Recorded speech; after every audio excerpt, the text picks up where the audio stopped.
Good morning children. आज एक बार फिर से सोशल साइंस की क्लास में हम इकट्ठे हो सके और आज हम हिस्ट्री का सेकंड चैप्टर पढ़ेंगे। हिस्ट्री का इतिहास का दूसरा अध्याय पढ़ेंगे जिसका नाम है यूरोप में समाजवाद एवं रूसी क्रांति। तो पहले हम पढ़ेंगे सामाजिक परिवर्तन का युग। बेटा हम इससे पहले वाला चैप्टर जो फ्रेंच रेवोल्यूशन था, फ्रांसीसी क्रांति था, उसमें हम पढ़ चुके हैं कि किस तरीके से फ्रांसीसी क्रांति के बाद यूरोप में फैलते जा रहे स्वतंत्रता और समानता के शक्तिशाली विचारों के बारे में हमने पढ़ा है कि कैसे फ्रांस में जब क्रांति आई तो जितना यूरोप में देश थे सब में एक लहर सी दौड़ गई कि हमें भी आज़ाद होना है। 18वीं सदी से पहले फ्रांस का समाज मोटे तौर पर 3 एस्टेट में बटा हुआ था। हम जहाँ पढ़ चुके हैं प्रथम, द्वितीय और तृतीय स्टेट, ये बार बार मैं तुम लोग को नहीं पढ़ाऊंगी। लेकिन यूरोप में भी सभी लोग आमूल समाज परिवर्तन के पक्ष में नहीं थे। ऐसा नहीं है कि फ्रांस में जब क्रांति हुई तो यूरोप में भी सभी लोग इस पक्ष में नहीं थे। देखो बेटा, हर तरीके के लोग होते हैं समाज में, कोई अच्छाई चाहते हैं, कोई बुराई चाहते हैं। जैसे फ्रांस में लोकतंत्र आया, ऐसे यूरोप के हर देश के लोगों ने नहीं चाहा। कुछ चाहते थे कि लोकतंत्र आए, कुछ चाहते थे कि लोकतंत्र ना आए। तो यहाँ पर सवाल ये उठता है कि सबकी अलग अलग राय थी। बहुत सारे लोग बदलाव के लिए तैयार तो थे, लेकिन वो ये चाहते थे कि ये बदलाव धीरे धीरे होना चाहिए, एकदम से लोकतंत्र नहीं आना चाहिए। एक ग्रुप ये मानता था कि समाज का आमूल पुनर्गठन जरूरी, यानी समाज को दोबारा से बसाना जरूरी है। कुछ रूढ़िवादी थे जिनको हम कंजर्वेटिव्स भी कह सकते हैं। कुछ रूढ़िवादी थे यानी जो पुराने विचारों में विश्वास रखते थे। कुछ उदारवादी यानी लिबरल्स भी थे, या आमूल परिवर्तनवादी थे, रेडिकल जिनको हम बोल सकते हैं। तो 3 तरह के लोग थे, रूढ़िवादी, उदारवादी और रेडिकल्स। 3 तरीके के लोग थे, रूढ़िवादी, उदारवादी और रेडिकल्स। ये 3 ग्रुप्स थे जो चाहते थे समाज में बदलाव तो हो। लेकिन अभी हम आगे पढ़ेंगे कि रूढ़िवादी क्या चाहते थे, रेडिकल्स क्या चाहते थे और उदारवादी क्या चाहते थे। इस लेसन में हम यही पढ़ेंगे, तो तीनों के बारे में हम देखेंगे। सबसे पहले हम देखेंगे उदारवादी क्या चाहते थे। समाज परिवर्तन के समर्थकों में एक समूह उदारवादियों का था। उदारवादी ऐसा राष्ट्र चाहते थे जिसमें सभी धर्मों को बराबर का सम्मान और जगह मिले। ये उदारवादी चाहते थे कि हर धर्म को बराबर का दर्जा मिलना चाहिए, सम्मान मिलना चाहिए, इज्जत मिलनी चाहिए। और उदारवादी समूह वंश आधारित शासकों की अनियंत्रित सत्ता के भी विरोधी थे। और उदारवादी जो थे वो वंश आधारित यानी जो पहले से जैसे राजा, उसका बेटा, फिर उसका बेटा, उसके वो खिलाफ थे। वंश आधारित समाज के खिलाफ थे। वो सरकार के समक्ष व्यक्ति मात्र के अधिकारों की रक्षा के पक्षधर थे। यानी समाज में ऐसा चाहते थे कि हर एक व्यक्ति के हितों का, अधिकारों की रक्षा होनी चाहिए। ये उदारवादियों के लिए हम पढ़ रहे हैं। उनका कहना था कि सरकार को किसी के अधिकारों का हनन करने या उन्हें छीनने का अधिकार नहीं होना चाहिए, कि सरकार चाहे तो किसी का अधिकार छीन ले, सरकार चाहे तो किसी को अधिकार दे दे। जैसे हम फ्रांस की क्रांति पढ़ चुके ना कि पहले द्वितीय स्टेट को तो सरकार ने अच्छे अधिकार दे रखे थे, लेकिन तृतीय स्टेट को नहीं दे रखे थे। तो वही उदारवादी कहते कि हर व्यक्ति को समान अधिकार मिलने चाहिए और किसी भी सरकार को यह अधिकार नहीं होना चाहिए कि वो किसी भी नागरिक के अधिकारों को छीन सके। यह समूह प्रतिनिधित्व पर आधारित एक ऐसी निर्वाचित सरकार के पक्ष में था जो शासकों या अफसरों के प्रभाव से मुक्त और प्रशिक्षित न्यायपालिका द्वारा स्थापित किए गए कानूनों के अनुसार शासन कार्य चलाए। वो ये नहीं चाहता था कि किसी राजा महाराजा का शासन हो। उदारवादी ग्रुप वो ये नहीं चाहते थे। वो ये चाहते थे कि एक निर्वाचित सदस्य चुनकर आने चाहिए, प्रतिनिधित्व होना चाहिए और जिसमें न्याय का काम होना चाहिए, ऐसा समाज होना चाहिए। पर ये समूह लोकतंत्रवादी नहीं थे। ये सब चाहते थे कि प्रतिनिधि होने चाहिए, निर्वाचित सदस्य होने चाहिए, सरकार चुनकर आनी चाहिए, सभी धर्मों को बराबर का सम्मान मिलना चाहिए, नागरिकों के अधिकारों का हनन नहीं होना चाहिए। लेकिन उसके बावजूद भी ये लोकतंत्रवादी नहीं थे। ये लोग सार्वभौमिक वयस्क मताधिकार, सार्वभौमिक वयस्क मताधिकार हम 8 में पढ़ चुके हैं। यानी जो वयस्क हैं सभी को, चाहे वो स्त्री हो, पुरुष हो, किसी भी धर्म के हो, किसी भी जाति के हो, सबको वोट देने का अधिकार होता है। वो कहलाता है सार्वभौमिक वयस्क मताधिकार। ये सार्वभौमिक वयस्क मताधिकार यानी सभी नागरिकों को वोट का अधिकार देने के पक्ष में नहीं थे उदारवादी। उदारवादी ये कहते थे कि निर्वाचित सरकार आनी चाहिए, प्रतिनिधि होने चाहिए, लेकिन सबको वोट देने का अधिकार नहीं होना चाहिए। उनका मानना था कि वोट का अधिकार केवल संपत्तिधारियों को ही मिलना चाहिए, यानी जिनके पास संपत्ति है, जो अमीर है, सिर्फ वोट का अधिकार उन्हें होना चाहिए। ये उदारवादी कहते थे। अब देखिए दूसरा ग्रुप क्या कहता था, रेडिकल।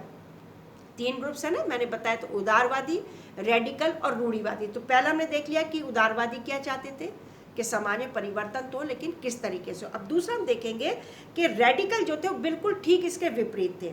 इसके विपरीत रेडिकल समूह के लोग ऐसी सरकार के पक्ष में थे जो देश की आबादी के बहुमत के समर्थन पर आधारित हो, यानी जिस देश में जिसका बहुमत हो, जिस जाति का बहुमत हो, जिस धर्म का बहुमत हो, उसके बेस पर सरकार बननी चाहिए। इनमें से बहुत सारे लोग महिला मताधिकार आंदोलन के भी समर्थक थे, यानी रेडिकल्स ये कहते थे महिलाओं को भी वोट का अधिकार होना चाहिए। उदारवादियों के विपरीत ये लोग बड़े जमींदारों और संपन्न उद्योगपतियों को प्राप्त किसी भी तरह के विशेष अधिकारों के खिलाफ थे। जैसे उदारवादी तो ये कहते हैं ना संपत्ति धारकों को वोट देने का अधिकार होना चाहिए, रेडिकल्स बिल्कुल इसके खिलाफ थे। वो ये कहते थे अमीरों को, जमींदारों को, संपन्न उद्योगपतियों को किसी भी तरह के विशेष अधिकार नहीं मिलने चाहिए।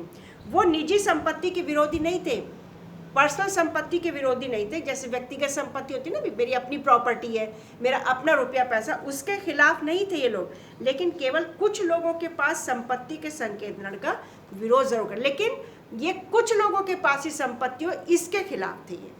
ये इसके खिलाफ नहीं थे कि भाई संपत्ति धारक है या किसी के पास बहुत ज़्यादा रुपया है, किसी के पास बहुत ज़्यादा प्रॉपर्टी है, ये उसके खिलाफ नहीं थे। ये किसके खिलाफ थे कि सिर्फ कुछ लोगों के पास ही संपत्ति हो, ये उसके खिलाफ थे। तीसरा ग्रुप है रूढ़िवादी। उदारवादी हमने देख लिया, रेडिकल्स हमने देख लिया, अब हम देख रहे हैं रूढ़िवादी। रूढ़िवादी तबका रेडिकल और उदारवादी दोनों के खिलाफ था। ये रूढ़िवादी जो ग्रुप था ये उदारवादियों के भी खिलाफ था, रेडिकल्स के भी खिलाफ था। मगर फ्रांसीसी क्रांति के बाद तो रूढ़िवादी भी बदलाव की ज़रूरत को स्वीकार करने लगे थे। लेकिन जब फ्रांस में क्रांति हुई तो रूढ़िवादी भी ये चाहते थे कि हाँ, समाज में बदलाव होना चाहिए। पुराने समय में यानी 18वीं शताब्दी में रूढ़िवादी आमतौर पर परिवर्तन के विचारों का विरोध करते थे। ये ज़्यादातर ऐसे थे जो पुराने विचारों पर ही चलने वाले थे, ये नए विचारों को नहीं माना करते थे। लेकिन 19वीं सदी तक आते आते वे भी मानने लगे थे कि कुछ परिवर्तन ज़रूरी होता है, परंतु वो ये चाहते थे कि अतीत का सम्मान किया जाना चाहिए, यानी जो इतिहास है हमारा उसका सम्मान होना चाहिए, उसको भूलना नहीं है। अर्थात अतीत को पूरी तरह ठुकराया ना जाए और बदलाव की प्रक्रिया धीमी होनी चाहिए, यानी बदले तो समाज, परिवर्तन तो आए, लेकिन प्रक्रिया जो है बदलने की वो धीरे होनी चाहिए। तो हमने तीनों देखे, उदारवादी क्या चाहते थे, रेडिकल्स क्या चाहते थे और रूढ़िवादी क्या चाहते थे। अब हम देखेंगे धीरे धीरे सभी चाह रहे कि भी समाज में बदलाव हो। जब समाज में बदलाव हुआ तो औद्योगिक समाज बना और सामाजिक परिवर्तन आया। जैसे नाम से पता लग रहा है, औद्योगिक समाज यानी ऐसा समाज जहाँ पर उद्योग पनपने लगे, उद्योग बढ़ने लगे, और जब उद्योग बढ़े तो सामाजिक परिवर्तन भी आया। ये राजनीतिक रुझान एक नए युग का द्योतक थे। यह दौर गहन सामाजिक एवं आर्थिक बदलावों का था, यानी जो ये दौर आया जब फ्रांस की क्रांति, उसके बाद जो दौर आया परिवर्तन का, जब समाज में परिवर्तन का दौर आया तो ये बहुत ही ज़्यादा बदलाव लेकर आया। और बदलाव कैसे थे, सामाजिक बदलाव भी और आर्थिक बदलाव भी था, यानी फाइनेंशियली भी, पैसे रुपया पैसे से भी, और हर तरीके से समाज में बदलाव आया। यह ऐसा समय था जब नए शहर बस रहे थे, नए नए औद्योगिक क्षेत्र विकसित हो रहे थे, नए नए समाज बन रहे थे, नए नए उद्योग आ रहे थे, नए नए औद्योगिक क्षेत्र बस रहे थे, रेलवे का काफ़ी विस्तार हो चुका था, औद्योगिक क्रांति संपन्न हो चुकी थी, और उद्योगों में भी क्रांति आ चुकी थी, नए नए उद्योग आ गए थे। औद्योगिकरण ने औरतों, आदमियों, बच्चों सबको कारखानों में ला दिया था। लेकिन जैसे जैसे औद्योगिकरण आया, उद्योग बढ़े समाज में, तो उसी समाज में जब उद्योग बढ़े तो समाज में परिवर्तन आया। और इस औद्योगिकरण ने फैक्ट्रियों तक मजदूर क्या, बच्चे क्या, बूढ़े क्या, औरतें क्या, पुरुष क्या, सबको फैक्ट्रियों में लाने पर मजबूर कर दिया, क्योंकि नए नए जब कोई चीज़ आती तो सभी को क्रेज़ होता है ना। और फिर जो उद्योगपति थे उनको भी मजदूर चाहिए थे, तो लोगों को तब पैसे की ज़रूरत थी। स्त्री पुरुष बच्चे बूढ़े सब उद्योगों में लग गए, सब मजदूरी करने लगे, काम करने लगे। काम के घंटे यानी जो जैसे भाई 8 घंटे का काम है या 9 घंटे का काम है, उस समय ऐसा था कि काम के घंटे बहुत लंबे हुआ करते थे। मजदूरी बहुत कम होती थी। अब लोगों को तो रुपया पैसा चाहिए था, नए नए उद्योग आ रहे थे तो सभी मजदूरी करने लगे, लेकिन काम के घंटे ज़्यादा थे और उसके हिसाब से पैसा मजदूरों को कम मिलता था। बेरोजगारी आम समस्या बन चुकी थी। औद्योगिक वस्तुओं की मांग में गिरावट आने पर बेरोजगारी और बढ़ जाती थी। उद्योग बढ़े, लोग काम करने लगे, काम के घंटे ज़्यादा थे और उद्योगपति पैसा कम देते थे, बेरोजगारी बहुत ज़्यादा थी। और कई बार ऐसा होता था कि उद्योग जो बन रहे थे, जो सामान बनता कई बार तो अच्छी तरह बिक जाता था, कई बार नहीं भी बिकता था, तो उससे बेरोजगारी और बढ़ जाती थी। शहर तेज़ी से बसते और फैलते जा रहे थे, इसलिए आवास और साफ सफाई का काम भी मुश्किल हो गया। अब मान लो जैसे दिल्ली ही है बेटा, यहाँ पर अगर कोई कई तरीके की फैक्ट्रियाँ हैं, कई तरीके के काम हैं, यहाँ बहुत सारे काम हैं, तभी तो लोग गांव से शहर आ जाते हैं कि भाई दिल्ली में काम मिल जाएगा। और जब यहाँ आते हैं तो काम तो मिलता नहीं, बेरोजगारी की समस्या बढ़ती चली जाती है। और जब यहाँ आ जाते हैं तो उनको रहने को भी आवास भी चाहिए। जब आवास ढूंढते हैं तो झोंपड़ियाँ भी बना लेते हैं छोटे छोटे घर में, या किरायों पे रहने लगते हैं और गंदगी भी बढ़ती चली जाती है। तो ऐसी उस समय हुआ जब औद्योगिकरण आया तो लोग गाँव से शहरों की तरफ आए, क्योंकि शहरों में उद्योग थे ज़्यादा। जब शहरों की तरफ आए तो बेरोजगारी बढ़ी, एकदम से भीड़ आई और लोगों को रहने की जगह नहीं मिली। जब रहने की जगह नहीं मिली तो गंदगी भी फैलने लगी। उदारवादी और रेडिकल दोनों ही इन समस्याओं का हल खोजने की कोशिश करने लगे। उदारवादी और रेडिकल, रूढ़िवादी नहीं, उदारवादी और रेडिकल दोनों ही समस्या का हल खोजने की कोशिश करने लगे कि भाई कैसे इस प्रॉब्लम से छुटकारा पाया जाए कि लोगों को रोजगार भी मिल जाए, लोगों को रहने की जगह भी मिल जाए और गंदगी भी ना हो, समाज में सफाई भी बनी रहे। लगभग सभी उद्योग व्यक्तिगत स्वामित्व के थे। उस समय जितने उद्योग आए वो सरकारी नहीं थे, ज़्यादातर वो निजी थे, पर्सनल थे उद्योग, व्यक्तिगत उद्योग हुआ करते थे। बहुत सारे रेडिकल और उदारवादियों के पास भी काफ़ी संपत्ति थी और उनके यहाँ बहुत सारे लोग नौकरी भी करते थे। उन्होंने व्यापार या औद्योगिक व्यवसायों के जरिए धन दौलत इकट्ठा कर ली थी, इसलिए वो चाहते थे कि इस तरह के प्रयासों को ज़्यादा से ज़्यादा बढ़ावा दिया जाए। क्योंकि कई उद्योगपति ऐसे थे जो उदारवादी थे, रेडिकल से, तो वो ये कहते थे बहुत संपत्ति इकट्ठी कर ली, क्योंकि नए नए उद्योग आए, तो वो ये चाहते थे कि समाज में जो परिवर्तन हो रहा है वो ऐसा होना चाहिए कि ज़्यादातर लोग उद्योगों को विकसित करें ताकि समाज से बेरोजगारी दूर हो जाए। उन्हें लगता था कि अगर मजदूर स्वस्थ हों और नागरिक पढ़े लिखे हों तो इस व्यवस्था का भरपूर लाभ उठाया जा सकता है, यानी सब अमीर हो सकते हैं। ये लोग जन्मजात मिलने वाले विशेष अधिकारों के विरुद्ध थे। याद है ना, फ्रांसीसी क्रांति में हमने पहले और द्वितीय स्टेट को जन्मजात अधिकार मिलते थे। ये दोनों उदारवादी और रेडिकल यूरोप के समाज के ये विशेष अधिकारों के खिलाफ थे। व्यक्तिगत प्रयास, श्रम और उद्यमशीलता में इनका गहरा विश्वास था, यानी ये चाहते थे कि मजदूर मेहनत करें और उससे ये बढ़ोतरी करने पाएं। उनकी मान्यता थी कि यदि हरेक को व्यक्तिगत स्वतंत्रता दी जाए, गरीबों को रोजगार मिले और जिनके पास पूंजी उन्हें बिना रोक टोक काम करने का मौका दिया जाए तो समाज तरक्की कर सकता है।